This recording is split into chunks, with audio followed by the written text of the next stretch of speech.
Hello everyone, कैसे हैं आप सभी। मैं astro and vastu consultant Manju Goyal आज एक और महत्वपूर्ण टॉपिक के बारे में आपको बताना चाहूँगी।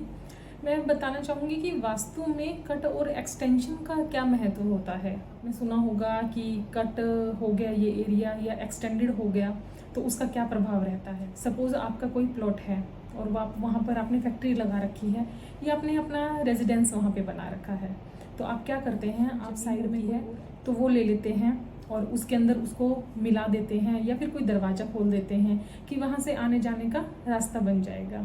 तो ये चीज़ आपको किस तरह करेगी।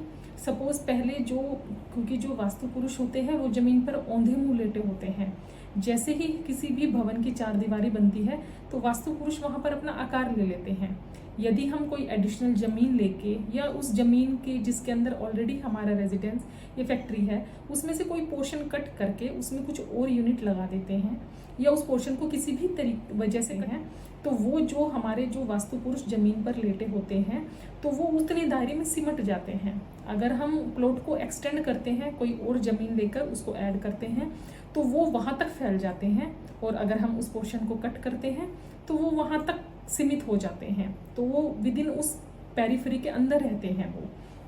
तो उससे क्या होगा कि जैसे जो पहले हमारा सेंटर होगा कोई भी हमारी फैक्ट्री का या हमारी प्रॉपर्टी का, वो सेंटर चेंज हो जाएगा और उस सेंटर के चेंज होने की वजह से सारी दिशाएं चेंज हो जाएंगी।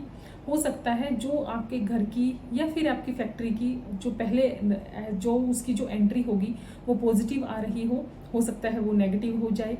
जोन बदल जाते हैं जिससे उनके अंदर रखे हुए ऑब्जेक्ट्स या फिर उनके अंदर हो रही एक्टिविटी उनकी प्लेसमेंट भी चेंज हो जाती है। हो सकता है जो टॉयलेट पहले बहुत अच्छे जोन में फॉल कर रही हो वो इस तरीके से एक्सटेंशन होने पे या कट होने पे किसी गलत जोन में आ गई, जिसकी वजह से आपको काफ़ी मुश्किलों का सामना करना पड़ सकता है। तो इस तरीके का जो भी कट या एक्सटेंशन होता है वो बहुत प्रभावित करता है, क्योंकि वास्तु पुरुष उतने में ही अपना आकार ले लेते हैं। तो यदि आप इसी तरीके का कोई भी अपने एडिशनल ज़मीन को उसके अंदर ऐड कर रहे हैं या उस पोर्शन में से कट करके किसी और को दे रहे हैं या सेल कर रहे हैं, तो आपको बहुत ध्यान रखना पड़ता है, क्योंकि ऐसा होने पे कई बार बहुत सी चीज़ें प्रभावित हो जाती हैं। यही एक केस स्टडी के बारे में बताऊं तो मेरी एक केस स्टडी में था कि उनकी फैक्ट्री थी तो उन्होंने साइड में और ज़मीन लेके और उसके अंदर ऐड ऑन कर दी।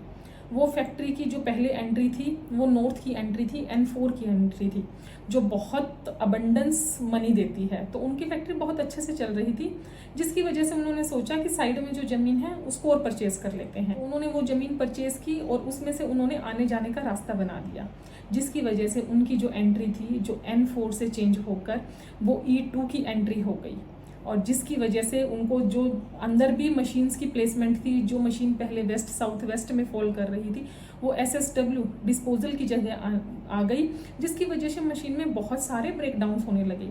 तो उनको समझ ही नहीं आया कि सडनली ऐसा क्या हुआ कि सब कुछ चीज़ें चेंज हो गई, मशीन्स में लाइट्स टूट रहा है मतलब। तो जब ये सारी चीज़ें उन्होंने मुझे बताई तो मैंने वहाँ पर विजिट की तो देखा कि उन्होंने जो रास्ता था वो खोल रखा था, जिसकी वजह से जो उसका सेंटर था वो ही चेंज हो गया था। इस तरह की अगर कोई भी प्रॉब्लम आपको दिख रही है कि आप कुछ टाइम से फेस कर रहे हैं, तो आप देखिए कि आपने अपनी प्रॉपर्टी पर कोई कट या एक्सटेंशन तो नहीं किया, क्योंकि ऐसा होने पे अक्सर ऐसी प्रॉब्लम हो जाती है।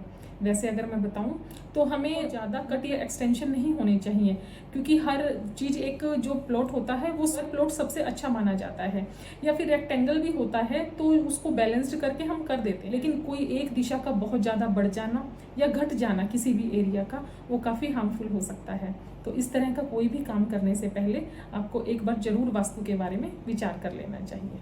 Thank you.